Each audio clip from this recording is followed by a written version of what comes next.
बिस्मिल्लाहिर्रहमानिर्रहीम। अस्सलामुअलैकुम। आप देख रहे हैं यूट्यूब चैनल आम सी बातें। फवाद चौधरी और शहबाज गिल की चीखें अब सबको तहरीक लब्बैक और अल्लामा साद हुसैन रिजवी की याद आएगी। इस वीडियो में हम इसी के मुतालिक बात करेंगे। नाजरीन कराम, जब से इमरान खान साहब की हुकूमत को ख़त्म किया गया है तो उसके बाद आर्मी चीफ और फौज के आला अफसरान के खिलाफ एक कैंपेन चलाई जा रही है और पाक फौज के सरबराह पर बेहुदा और झूठे इल्ज़ामात लगाए जा रहे हैं। तो इसी सिलसिले में FIA ने बहुत से लोगों को गिरफ्तार किया है और जो लोग कल तक सोशल मीडिया पर यह कहा करते थे कि तहरीक लब्बैक के कारकुनों को गिरफ्तार किया जाए, आज खुद ट्वीट्स करके ये बता रहे हैं कि हमारे घरों पर छापे पड़ रहे हैं।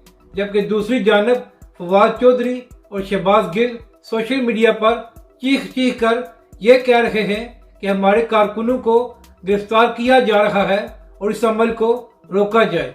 तो नाजरीन कराम, यहाँ पर अहम बात यह है कि गुज़िश्ता साल इसी रमज़ान के महीने में शहबाज गिल ने एक जाली खत को प्रोड्यूस करके ये कहा था कि यह खत अल्लामा साद हुसैन रिजवी ने लिखा है और अपने कारकुनों को कहा है कि वो घरों को वापस चले जाएं। और इसके अलावा फवाद चौधरी ये धमकियां दिया करता था कि जो लोग तहरीक लब्बैक को सोशल मीडिया पर सपोर्ट कर रहे हैं उनके खिलाफ कार्रवाई की जाएगी।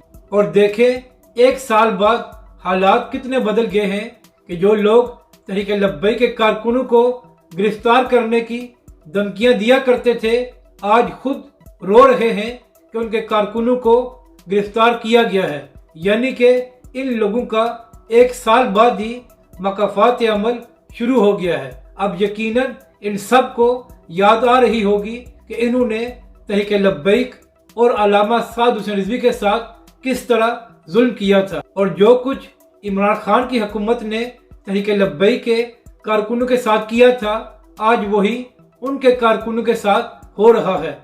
तो इमरान खान साहब, आपको यकीनन समझ आ गई होगी कि ताकत का गुरूर हमेशा नहीं रहता और जब अपनी बारी आती है तो फिर बहुत तकलीफ होती है। अपनी राय का ज़रूर इजहार करें कि आपको ये वीडियो कैसी लगी और हमारे इस चैनल को भी सब्सक्राइब करें।